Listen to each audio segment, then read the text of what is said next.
Make every night a wonderful journey, no matter where you are. Here is your harbor of the soul.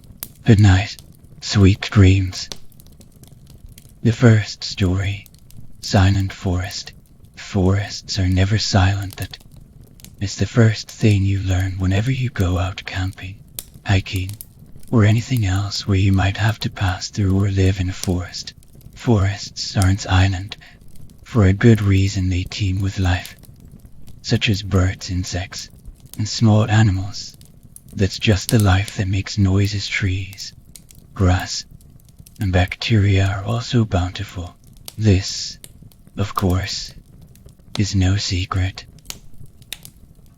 One forest, somewhere just northeast of Manchester, England, is totally silent. People talk past it millions of times per year, but from their car, they can't notice the lack of sound. Every now and then someone will look at the forest as they sit in traffic. They are convinced that they saw something, but nobody has ever actually seen it. When the Romans settled and established Manchester, the forest was theirs. Entries and soldiers would sometimes skip their duties to go to the forest and simply never be seen again.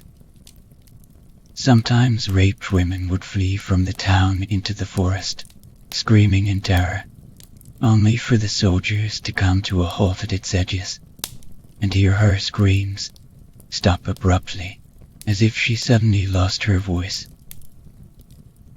Rumors of the forest in Manchester were so rife that at one point, Rome sent priests and elite soldiers into the forest to exorcise its blood-stained armor, robes, and a single perfect human eye were found outside Manchester the next morning, somehow having been placed despite the sentries and the night guard, and placed soundlessly at that.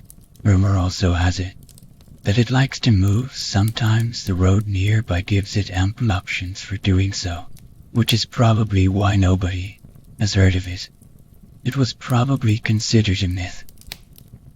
A scout party sent, and while it was away came out with nothing, and it was forgotten. But it always returns to its home sooner or later, in Manchester.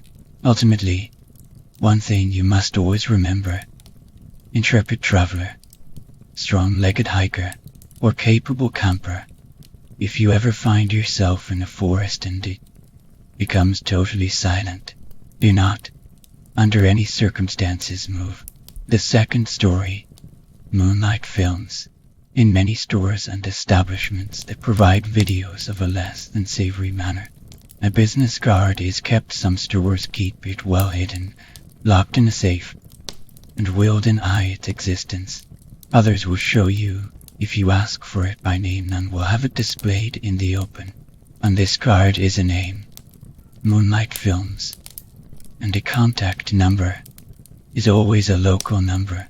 Go to any payphone in your city and dial the number. The answer will be prompt, but all you will hear is silence. Wait 30 seconds, then you will be served. A dry, monotone male voice will ask you a question. Is the road from life to death dark? The correct response is, it is moonlit. If you answer with anything but the correct reply, he will hang up on you. If you fail the first time, I'd suggest not trying again. But if the question is answered properly, the man will say one address in your city and then hang up.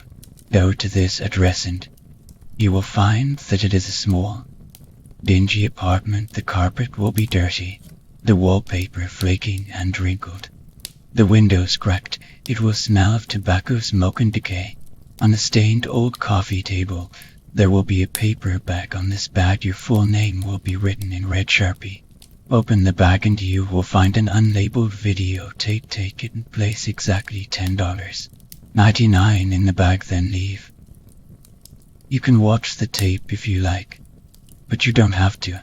I warn you, it's not pleasant. You will see a room or chamber papered and desiccated skin. The furniture will be crafted from flesh and bone. The tape will last approximately 32 minutes and will depict the murder of a person and the subsequent crafting of their body into furnishing, lampshades made of skin, tables made of bone. After renting the tape for 1 week, you must return it to the apartment by sliding it through the mail slot when the time is up. After that, never return to the apartment indefinitely. Don't call the number ever again. I'd also suggest you not keep the tape more than a week. The owners will not be satisfied with a mere late fee. And you know, a good home can never have enough accessories. The third story, Queen's Bay. It is said, a long time ago, when Queen's Bay was just a small fishing village, the mayor's young wife Maura was killed by the Queen. I'm not one to say whether this is true, but I do know that certain nights are colder than others. You see, you're too young to remember. But your mother used to run the inn where the Lady Maura used to live, and there were times, young man, when you woke up screaming, because the scary woman was staring at you. Laugh if you will. But your mother was never too sure about this, until the night when you didn't wake up. She had put you down for the night and returned to the common room to have a glass of wine and tally the evening's profits. About an hour later, there was a crash from your room upstairs, thinking you were waking up from another one of your nightmares. She hesitated to run upstairs, waiting for you to cry for her before coming to the rescue. Strange thing is, young man, you never started screaming. She eventually closed everything up and, thinking you had gone back to sleep, doused the lantern and went to her room. The next morning came and you were late for breakfast. After calling for you several times, she went up to your room. I can tell you, she intended to skin you raw. Your mother with a common room full of customers, and Ish boy, who was too lazy to get out of bed. She gasped as she entered your room to find it empty. The window was open, and the toy horse you kept by the window lay shattered on the floor. Your sheets were strewn across the room, and you were nowhere to be found, the only evidence being the merest trace of a lady's boot prints and a few drops of blood. The whole town was up in arms looking for you that morning for days. We searched high and low to no avail. Devastated, we returned home to wait for the news.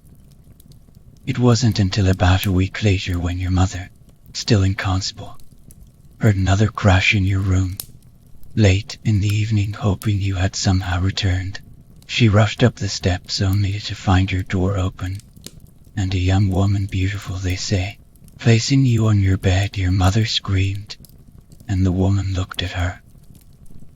I can hear your mother now, just as she told me the first time. Her hair was blonde, her eyes blue as cornflowers. She had such a sad smile, and a thin line of red that ran across her neck. As your mother approached, the woman faded as if she had merely been smoke in the shape of a person, now blown by the wind into nothingness. The town cleric told us that it was a changeling or some other evil spirit that had gotten you, one of the servants of the Queen's court. But that night your mother cradled you close, screaming it was all we could do to pull your lifeless, cold body from her arms. Oh, my boy, your poor mother, right before she took her own life, made me swear to visit your sweet grave once a year and tell you this story. She wanted you never to forget the woman-shaped thing that took you from us, and how she will see you soon.